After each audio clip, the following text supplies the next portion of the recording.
Muito boa tarde, muito boa noite. Um prazer vê-los. Desculpe o atraso. Sábado às vezes sai um pouco da nossa rotina, mas é um prazer estar aqui com vocês. Fiz questão que a gente ainda pudesse fazer o nosso encontro de hoje. Muito bom, muito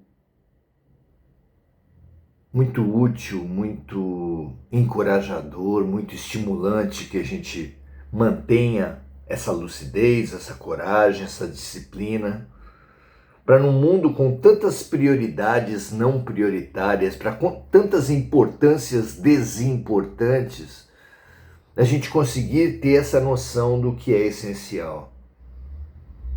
E por que é tão importante isso? Gente, viver bem é tomar boas decisões. E tomar boas decisões é resultado de clareza ética. Exercitarmos aqui a clareza ética na apreciação de temas, no estudo de situações, na reflexão desse conhecimento em autoconhecimento, é uma etapa mais suave, uma etapa intermediária da nossa transformação.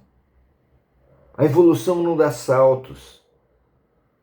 E ninguém vai virar santo da noite para o dia, é claro. Apreciar, analisar os temas com humildade, trazendo essas situações para nós mesmos. É uma maravilha, é um exercício fundamental. Quando assistimos um filme, quando assistimos um noticiário, quando olhamos qualquer outra pessoa, a primeira tendência é endeusar ou demonizar. Mas as pessoas não são deuses, assim como não são demônios também. Tudo, absolutamente tudo que a gente vê de muito bom ou de muito ruim em todas as pessoas tem a ver conosco, já teve a ver conosco, terá a ver conosco.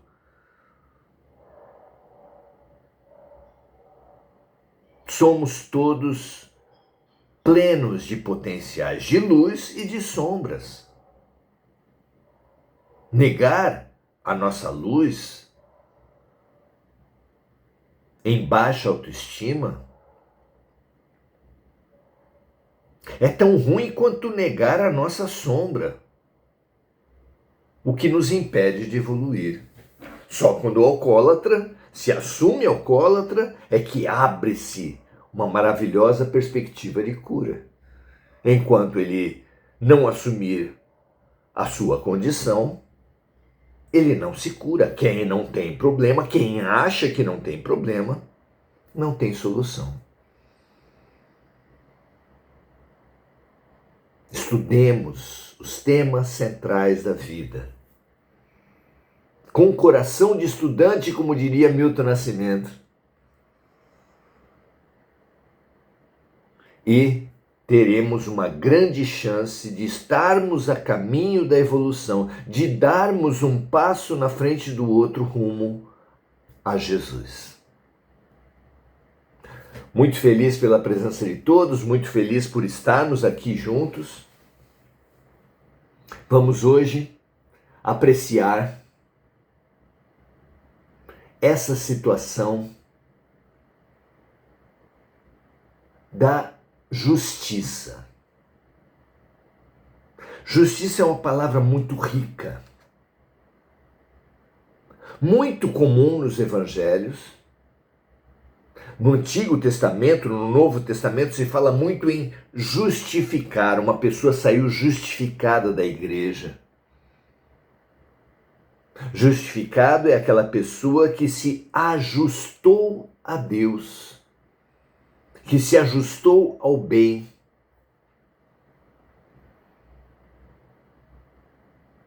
Justiça tem a ver com punição, como é o significado mais comum nesses nossos tempos, mas também com ajustamento. Quem trabalha com documentos, com digitação, com a antiga datilografia, sabe que existe um ajustamento do texto, que é pelo menos a margem esquerda do texto estar alinhada. Quando Jesus fala, busque o reino dos céus e sua justiça, não é porque nós devemos buscar o reino dos céus e a punição para aqueles que erraram. Não é isso. Buscar o reino dos céus e sua justiça quer dizer buscar o reino dos céus e nos ajustarmos ao reino dos céus, nos alinharmos com o amor vivido por Jesus. E aí sim, tudo mais nos será acrescentado. Isso é fundamental entender para compreender a justiça no contexto cultural, no contexto de significados das Escrituras e para avançar no nosso processo de ajustamento, de justificação. A passagem de hoje do Evangelho de João, capítulo 3, versículos 17 e 18, diz assim: Porque Deus enviou o seu Filho ao mundo, não para que condenasse o mundo, mas para que o mundo fosse salvo por ele. Olha aí, as duas ideias de justiça estão aqui. A humanidade se aferra a um Deus de castigos e punições, céu e inferno. Porque nós julgamos Deus com o nosso ponto de vista. A psicologia comportamental que conduz no seu sentido mais literal, conduz os comportamentos humanos com estímulos positivos e negativos, como se faz mesmo com animais. Ela está lastreada, de novo, no seu aspecto mais primário, no seu aspecto mais superficial. Ela está lastreada num senso comum que norteia, por exemplo, a escola, que dá estímulos positivos e negativos, o ambiente do trânsito, o ambiente legal, o ambiente do trabalho. Praticamente tudo à nossa volta trabalha com estímulos positivos e estímulos negativos. Esse Deus, porém, é uma criação humana.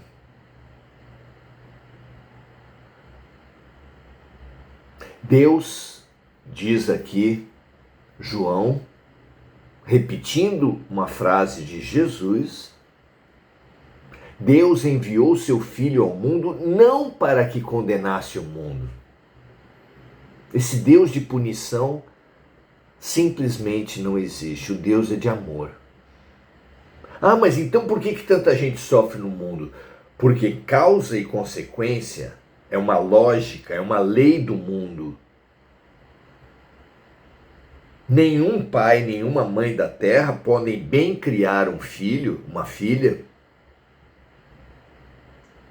se o tempo todo evitar quaisquer consequências dos atos desses seus filhos. Os filhos, o ser humano, viver a consequência dos seus próprios atos é parte imprescindível do processo educativo. Algumas vezes os pais evitam que essas consequências atinjam os filhos, como, por exemplo, quando são bebês, cercam seus filhos, afastam móveis pontudos, quando estão começando a dar os primeiros passos. Muitas vezes atenuam os sofrimentos dos filhos, quando já um pouco mais velhos,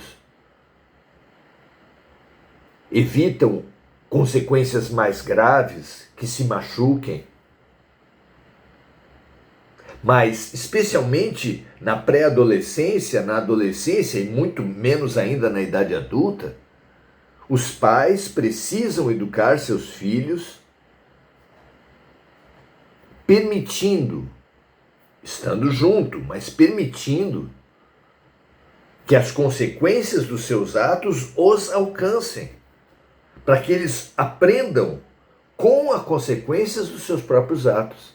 As palavras são ricas quando falam que uma pessoa que não assume as consequências dos seus atos é uma pessoa irresponsável, porque não assume a responsabilidade do que faz. Quando é uma pessoa inconsequente, porque não aceita as consequências dos seus atos. Isso é muito diferente do que esse Deus punidor, que lança raios, que destrói Sodoma e Gomorra, que dá vitória a povos escolhidos contra outros povos.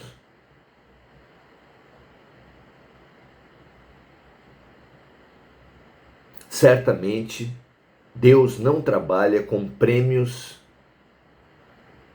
e castigos, mas muitas vezes permite que as consequências dos nossos atos venham integralmente, quase sempre permite que as consequências dos nossos atos venham suavizadas em nossas vidas, para que cresçamos, para que aprendamos.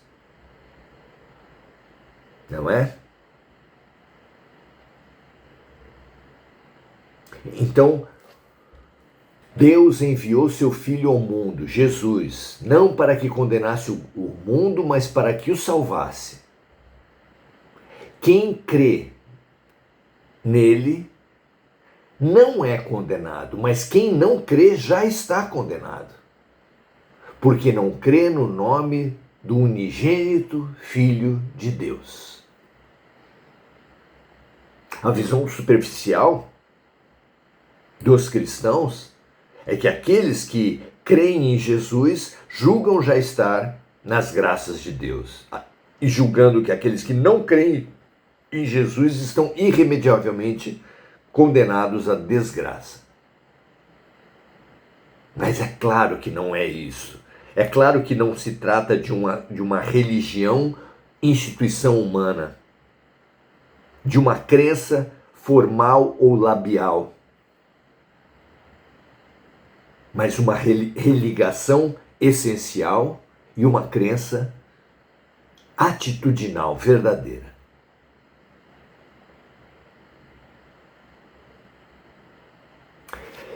Precisamos entender aquelas duas justiças, aqueles dois sensos de justiça, já não mais nas Escrituras, mas na vida, em nós mesmos. Imprimindo no ser um olhar investigativo, acusador, julgador e punidor, a culpa vem nos apodrecendo há milênios, sem propiciar por si qualquer melhoria. Quem se melhora na cadeia é por outras ações, é apesar da cadeia. Difícil nos melhorarmos focados na rotulagem que é o julgamento, já que ele não contata, mas bloqueia o nosso acesso à essência do ser.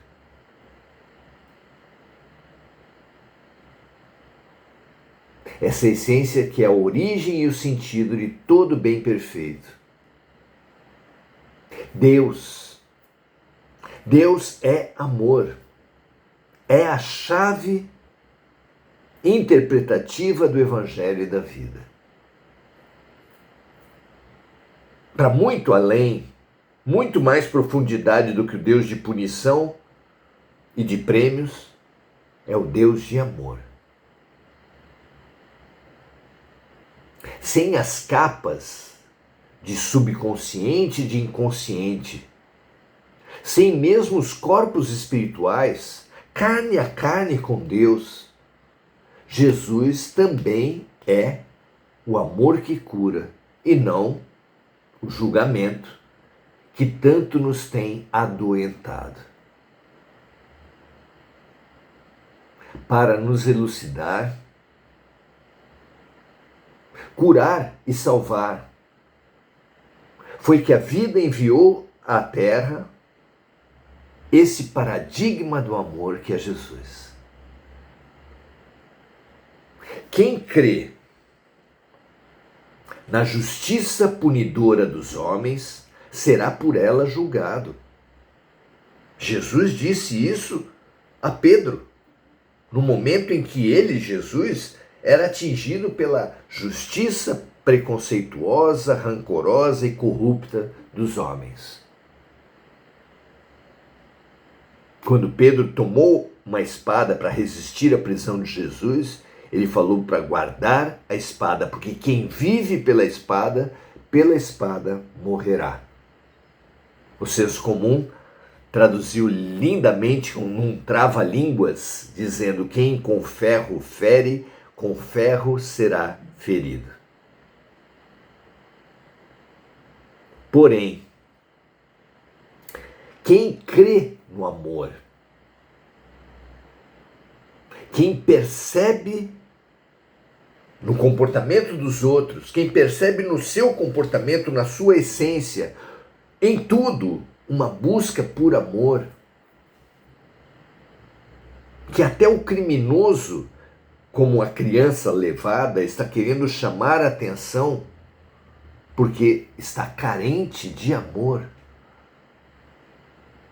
Quem percebe isso nos outros e em si,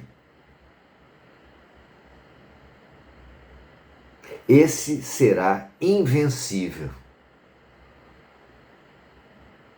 Ainda que o caluniem, o persigam, o torturem, o neguem, o traiam e o matem, esse viverá.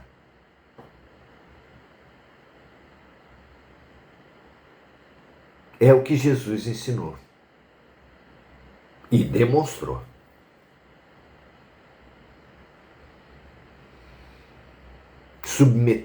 Submetamo-nos, adoremos unicamente a força revolucionária do amor.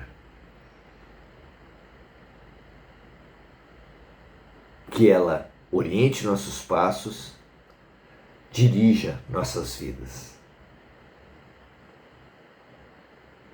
Imaginemos essa força vindo da natureza, vindo do melhor de nós e se multiplicando, mas se multiplicando muito mais com um milagre tremendo pela força de Deus. Essas três forças, natureza, nós mesmos e Deus, transbordando de cada um de nós, inunda o mundo como o amor panaceia, o amor remédio universal, o amor que cobre a multidão dos pecados, o amor que é a carência de plantas, animais, seres humanos, o amor que é a necessidade essencial de todos nós. Amemo-nos uns aos outros como Jesus nos amou. Nunca da noite para o dia, mas hoje, um pouco mais do que ontem, e fazendo de tudo para que amanhã amemos um pouco mais amplamente e mais profundamente do que hoje. Que assim seja para todos nós, para vocês e para mim. Gradativamente, porque a evolução não dá saltos, mas com perseverança. Na certeza de que, como disse Jesus, aquele que perseverar até o fim, esse será salvo. Muito bom. Saudar agora os amigos, as amigas que estão aqui conosco no grupo de estudos, Lúcia Galvão, Andréa Santos, Estela Mares de Oliveira, muito bom, Estela, ter você aqui, Marco Aurélio Trindade, saudando a noite feliz. Muito bom, muito feliz mesmo estarmos aqui juntos com Jesus. Não há companhia melhor. Não há lugar melhor para um doente que estar nas mãos do melhor médico do planeta. Que assim seja para todos nós. Um grande abraço a todos. Amanhã, 17h30, estaremos aqui no curso O Livro dos Médiuns, aprendendo sobre a nossa sensibilização espiritual, nossa sensibilização mediúnica, em quaisquer que sejam as características da sua mediunidade. Mediunidade de efeitos físicos, mediunidade de cura, mediunidade de sentir o que aconteceu tocando os objetos, psicografia, que é escrever pelos espíritos, psicofonia, que é falar pelos espíritos. Há inúmeras formas de mediunidade, entre as quais, pelo menos a intuição, todos nós possuímos. E como não podemos descartar ajudas nesse momento crítico das nossas vidas, especialmente as melhores ajudas, precisamos entender como ocorre a intuição, como ocorrem as mediunidades e como trabalhar a sintonia, que é a lei básica que rege o fenômeno mediúnico, o intercâmbio com o mundo espiritual. Em resumo, gostamos muito da ampliação do dito popular, que poderia ficar assim: diga-me o que pensas e o que sentes. Eu te direi com quem andas, assim na terra como no céu, e eu te direi quem és. O que desemboca na fabulosa receita de Jesus que diz: vigiai e orai para não cairdes em tentação, porque o espírito está pronto, mas a carne é fraca.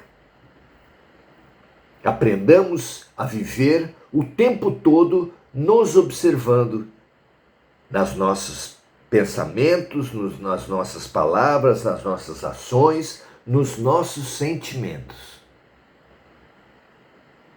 Vigiando, e sempre que percebermos uma queda em quaisquer dessas manifestações, orando para reconectarmos ao bem, reconectarmos ao espírito protetor, aos espíritos familiares, a Jesus, a Deus.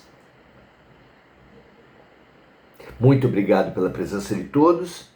Aos que puderem, até amanhã às 17h30. Aos que puderem, até a semana de segunda a sábado às 18 horas, sempre aqui no Oração Ação. Paz e bem, ótimo final de sábado para todos vocês.